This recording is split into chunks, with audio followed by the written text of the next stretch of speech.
Welcome to the deep dive.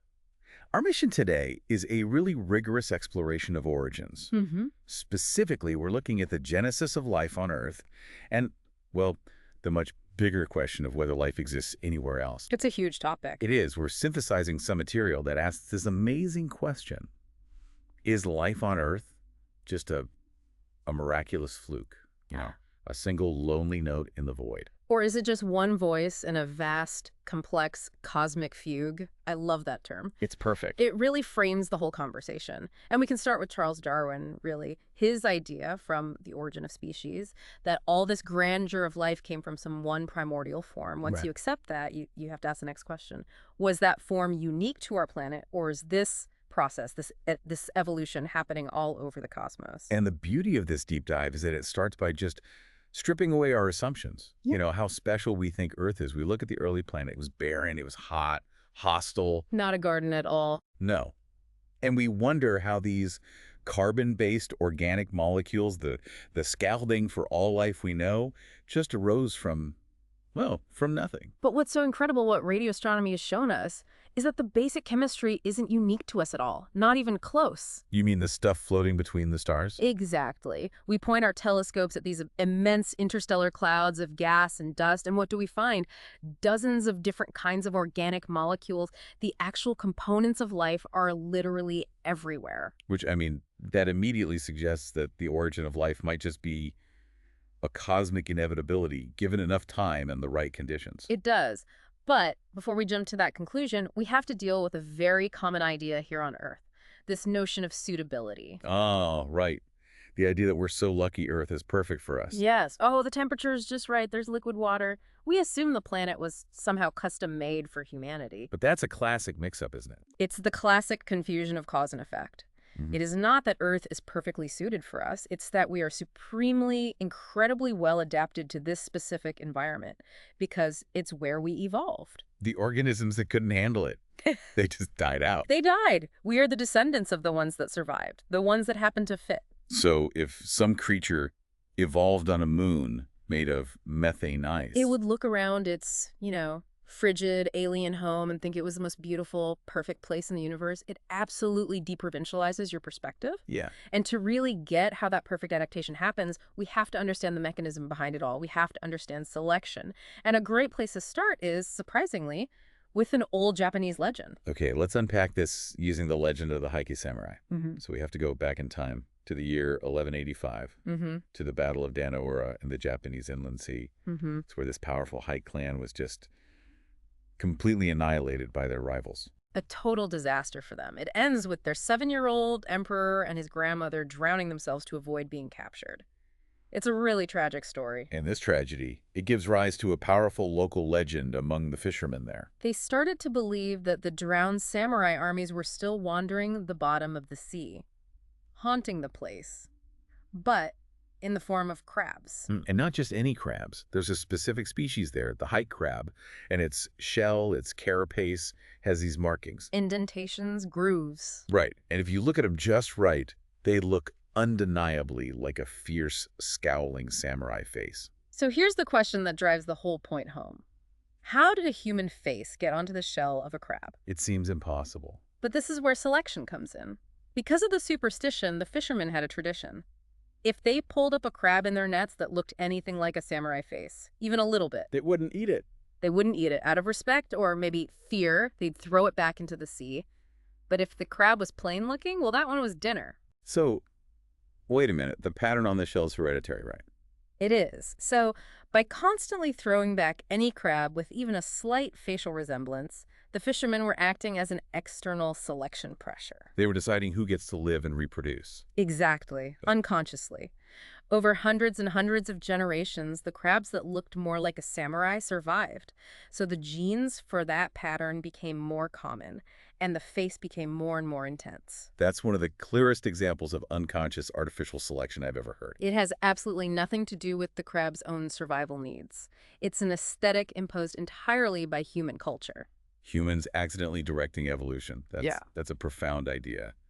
And it makes a great contrast with the deliberate artificial selection we've been doing for millennia. Oh, absolutely. Think about what we've done. We've taken wild animals and turned them into modern dairy cows with these enormous udders designed purely for milk. Or corn.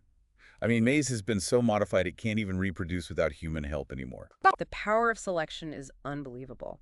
Rabbits weren't even domesticated until the Middle Ages by French monks. Coffee is from the 15th century.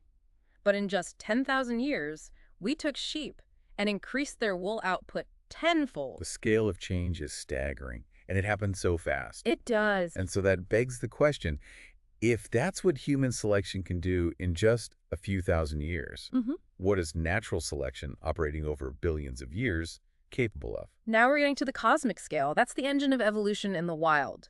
And the fossil record is unambiguous on this point. Evolution is a fact. Life has changed, fundamentally. And way more species have gone extinct than exist today. These terminated experiments of evolution, as the source material calls them. So many dead ends. And the genius of Darwin and Alfred Russel Wallace was figuring out the mechanism. Which is so simple and so brutal. It is. Nature is prolific. Far more organisms are born than can ever survive. And the environment is the selector.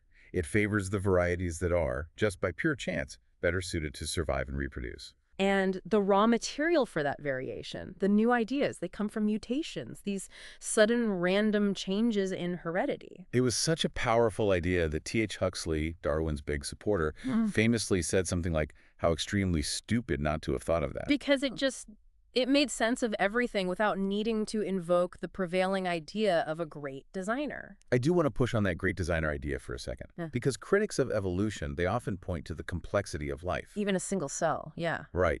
And they argue that such incredible intricacy must imply an intentional creator. How does the fossil record argue against that? Well, if you imagine a truly competent great designer, you'd expect, what? Elegance, foresight, efficiency. But the fossil record shows the opposite. It shows immense waste. It shows repeated attempts and failures, evolutionary dead ends. It shows a profound inability to anticipate the future. It's a trial and error. Exactly. Which doesn't really fit with the idea of a perfect, all-knowing creator. So the complexity we see isn't proof of a single act of design.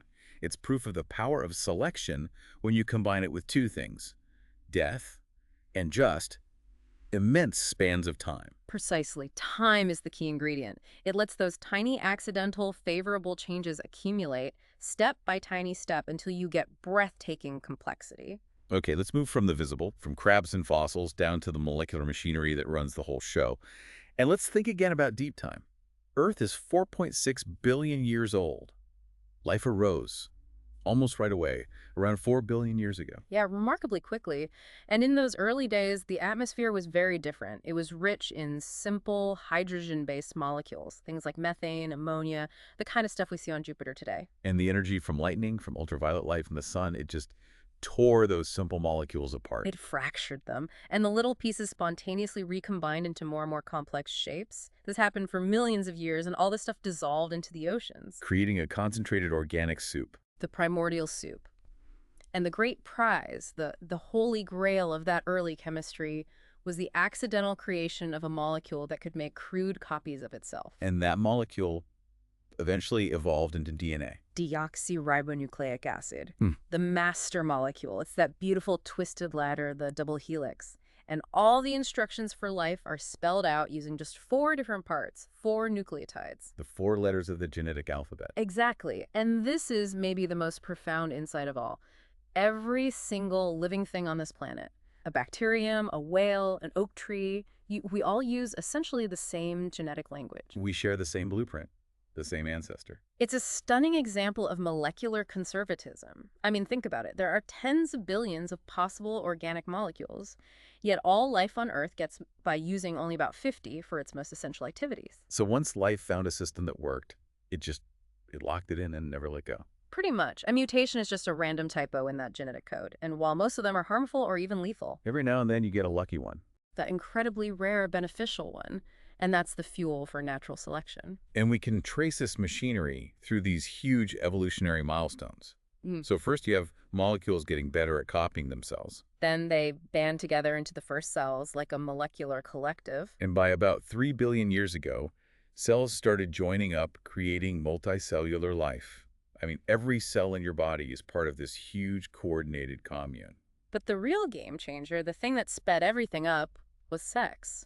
About 2 billion years ago. Before sex, evolution was just waiting for single typos to accumulate. It must have been agonizingly slow. Painfully slow. But with sex, organisms could suddenly swap, whole paragraphs, pages, even books of their DNA code. It shuffled the deck, creating vast new variety for selection to work on. And then came the biggest planetary shift ever, the oxygen crisis, Wow. a billion years ago. Right. Green plants have been doing photosynthesis for ages, and they were pumping enormous amounts of molecular oxygen into the atmosphere. Which was a poison, right, for early life. A catastrophe. Oxygen is incredibly corrosive to unprotected organic matter. It rusts things. Many, many early organisms, the anaerobes, they perished. But the crisis spurred the evolution of new life that could cope with oxygen, that could even use it. The sky itself is made by life. Almost all of it. 99% of our atmosphere is biological in origin. And finally, 600 million years ago, the Cambrian explosion. Life just diversifies spectacularly. The monopoly of simple algae is broken. And that timeline gives us a huge clue about the search for life elsewhere. Think about it. Life started fast, about 4 billion years ago. But it took 3 billion more years to get from single cells to something complex like a trilobite. Which suggests what? That the origin of life itself might be relatively easy. The universe could be filled with planets covered in algae and bacteria, but complex, big organisms, that's the hard part. Exactly. Complexity is hard. Intelligence is hard. It requires an immense amount of time and a chain of improbable events. Okay, so let's talk about the evidence that those simple components really are universal. The Miller-Urey experiments in the 1950s seemed key here. Oh, they're beautiful. They basically simulated the early Earth in a flask. They took simple, hydrogen-rich gases, methane, ammonia, water vapor, and they zapped them with sparks to simulate lightning. And what did they get? They got a thick brown tar at the bottom of the flask. And when they analyzed that tar, it was full of complex organic molecules, including the building blocks of proteins and nucleic acids. So the basic ingredients of life assemble themselves spontaneously, as long as you have the chemistry and an energy source. It seems to be an inevitable outcome of chemistry. So if the recipe is that common, what might life look like under radically different conditions? I love the thought experiment in the source material about life on a gas giant like Jupiter. Yeah, a world with no solid surface, just this immensely turbulent atmosphere. Selection would favor completely different things. Deep down, it's incredibly hot. So you might get tiny organisms called sinkers. They'd have to reproduce super fast before the convection currents drag them down and incinerate them. It's a constant race against the heat. But then, higher up in the cooler atmosphere, you could have the opposite. You could have floaters. These are the giant hydrogen balloons. Vast living balloons, maybe kilometers across. They'd stay buoyant by pumping out heavier gases, and they'd just cruise around, grazing on the organic molecules in the air. And of course, wherever you have grazers. You get predators, you'd have hunters, fast, maneuverable, preying on the floaters for their energy. The point is, physics and chemistry allow for solutions that are wildly different from anything we know on Earth. Okay, so as we wrap up this deep dive, the main lessons seem really clear. First, there's the profound molecular unity of all life on Earth. It proves we have a common ancestor. Right. And second is the relentless power of natural selection. It's driven by death and time, and it creates immense complexity out of random chance. And third, the cosmic inevitability of organic chemistry. The stuff of life is everywhere, which strongly suggests the universe is probably teeming with living worlds. Which is why finding just one other example of life, no matter how simple, is so important. It would deprovincialize biology, as they say. It would give us a context for understanding ourselves. Here's a final provocative thought to leave you with. It connects the molecular right back to the human. The amount of information in your DNA, if you were to write it all out, it would fill 100 thick books. An incredible library in every cell. And when you think about the number of possible human beings that could be created from all the different combinations of those genetic letters, that number is vastly greater than the total number of people who have ever lived. The untapped potential coded inside our species is just immense. We don't yet know how to assemble those alternative sequences to make alternative kinds of human beings. And maybe that's a good thing. It's a sobering prospect for the future. Indeed. Thank you for joining us on this deep dive into one voice in the cosmic fugue.